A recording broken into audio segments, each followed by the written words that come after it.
Pessoal, voltei para nossa aula de geografia. Então, a nossa aula de geografia de hoje é para a gente fixar e deixar registrado no nosso caderno sobre as paisagens naturais e modificadas. Então, isso que a gente vai falar aqui, vocês vão poder colocar no caderno de vocês através dessa folhinha aqui. Tá bom? Então vamos lá, porque esse conteúdo é mamão com açúcar, a gente já falou já por umas 2 semanas, então vocês já estão craques, não tem mistério em descobrir o que é uma paisagem modificada e uma paisagem natural. Então acompanhe aí na folhinha de vocês. Paisagem natural é um sinônimo de natureza. Esse tipo de paisagem não sofre modificações antrópicas, ou seja, através da intervenção humana. Ela sofre sim algumas modificações, mas essas é propícia das questões naturais, por variação de temperatura, pluviosidade, por exemplo, tá? Então as paisagens naturais são aquelas que são totalmente naturais, assim como Deus criou, né? Ah, tia, mas se a gente pegar uma imagem, uma figura de uma paisagem lá do século XII, do século XI, do século XV, vai ser igual à paisagem de hoje? Não, porque a paisagem natural também pode sofrer modificações. Mas que tipo de modificações? Modificações por causa da temperatura, porque hoje em dia está muito mais quente do que há 100 anos atrás. Modificações por causa de enchentes, por causa da pluviosidade que a gente falou. Então, assim, hoje em dia, por causa de vários fatores, ocorrem mais enchentes.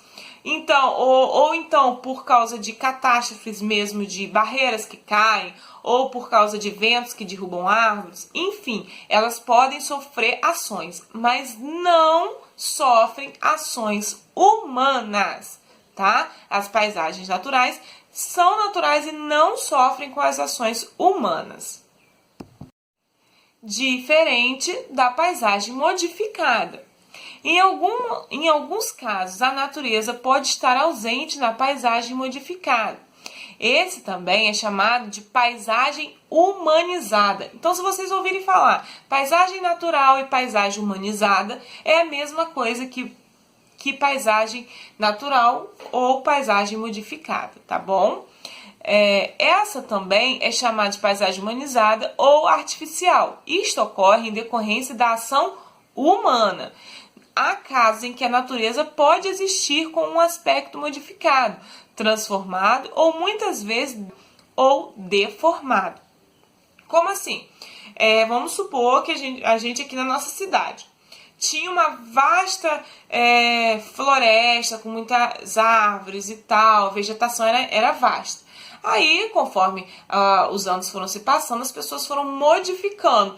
Então, existe paisagem natural? Existe. O rio continua ali, a margem do rio continua com árvores, porém, não está como era há 100, 200 anos atrás, tá? Por quê? Porque houve a ação humana. Foram construídas casas, foram construídas avenidas, ruas, prédios, igrejas, poste, botaram iluminação, fizeram esgoto, botaram calçada, enfim, houve uma modificação humana. Apesar de ter alguns aspectos naturais, como o rio, as árvores, ela é uma paisagem humanizada ou modificada, tá bom?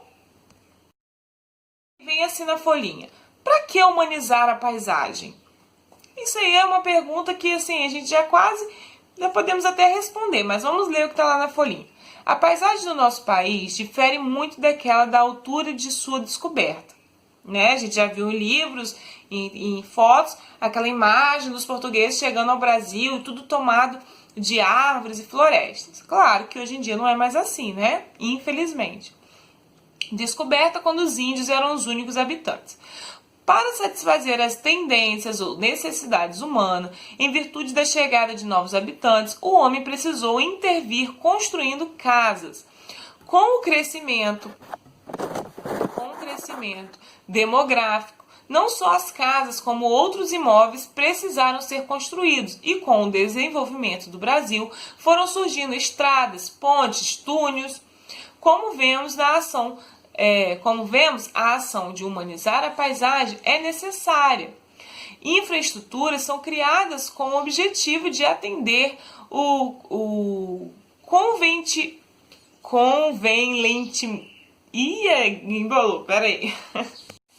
o objetivo, mudei a palavra, com o objetivo de favorecer o setor social, econômico e turístico. A questão que se coloca, todavia, é a sua ocorrência de forma desenfreada e sem respeito ao meio ambiente. Então, gente, a resposta já era lógica.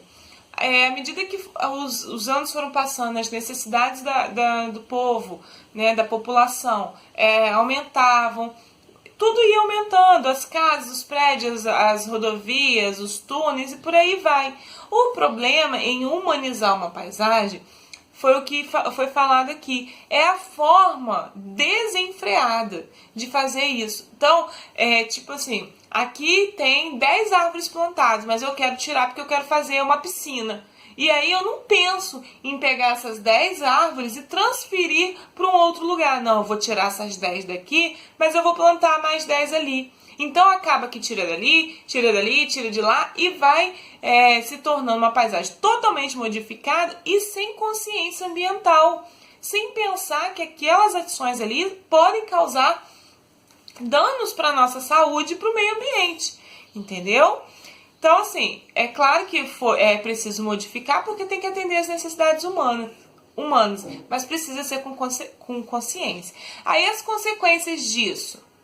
Sem esquecer os benefícios que o homem obtém da humanização da paisagem, há consequências graves decorrentes da sua falta de planejamento e de total desrespeito ao meio ambiente. Nas favelas, por exemplo, o perigo de desmoronamento em alturas de grandes chuvas pode ser resultado da alta densidade demográfica. Ou seja, muita gente nascendo, as famílias ficando grandes, e aí não tem para onde ir, vai se amontoando na favela, e por isso que a gente vê na televisão aquela favela cheia de casinha pequenininha, porque tá todo mundo amontoado, e isso pode acontecer assim, um desmoronamento, todo mundo, as casas, né, se desfazerem e caírem, é perigoso.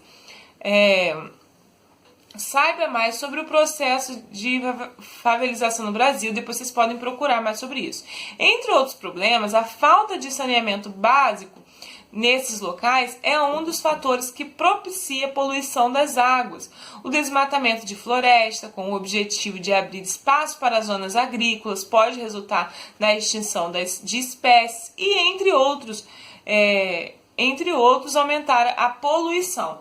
Então, tudo isso que a gente falou, se cresce as casas, se cresce família, tudo isso aumenta a poluição, desmata o meio ambiente e por aí vai, tá? Então, as consequências são sérias, as pessoas precisam ter mais consciência ambiental, né? Quando forem levantar uma casa, quando forem construir um campo de futebol, um clube, tá? Aí nós temos assim, o que é... E a paisagem cultural? O que é? Uma paisagem, uma vez que a cultura é o conjunto de hábitos e de práticas sociais de um grupo, os espaços geográficos mudam seguindo tendências culturais. Continuando. Surge daí outro conceito de paisagem, a paisagem cultural, cujo aspecto transmite a cultura de uma determinada sociedade. Note que a paisagem cultural é também um tipo de paisagem modificada ou humanizada. As aldeias indígenas são uma forma fácil para perceber em que se consiste uma paisagem cultural. Se a gente pega um livro e tem a imagem de uma aldeia, de cara vocês vão lembrar dos índios, de cara vocês vão lembrar dos costumes dos índios, de como eles são. Isso é uma paisagem cultural, é uma paisagem que você olha e já identifica o povo que vive ali. Outro exemplo, na Índia, quando a gente vê uma imagem de uma cidade da Índia, você vê as pessoas todas de burca, vem as pessoas com muitos ouros, né, os sheiks e os bichos pelas ruas. Isso é uma característica do povo indiano. Então, quando você bate os olhos nessa imagem, você já identifica o povo que vive ali. Isso é uma paisagem cultural. Lembrando que a paisagem cultural também é uma paisagem modificada, tá? Aí agora, meus amores, nessa parte aqui da folha, nós vamos relembrar sobre a migração interna e sobre a densidade demográfica. A tia não vai ler porque o nosso vídeo já está bem grande e esse conteúdo a gente já falou bastante. Mas só para sintetizar, a migração interna é aquela migração que ocorre dentro do nosso próprio país. Então eu moro lá em Natal, no Rio Grande do Norte, e preciso melhorar minhas condições de vida, então eu venho para o Rio de Janeiro, para a região sudeste. Então, eu fiz uma migração interna, é sair de um lugar para o outro dentro do seu próprio país. Geralmente isso acontece ou por melhores condições de vida, ou por estudos, tá? E aí por aí vai. E depois a densidade demográfica, que é um índice que também é conhecido como a densidade populacional, para medir quantas pessoas vivem numa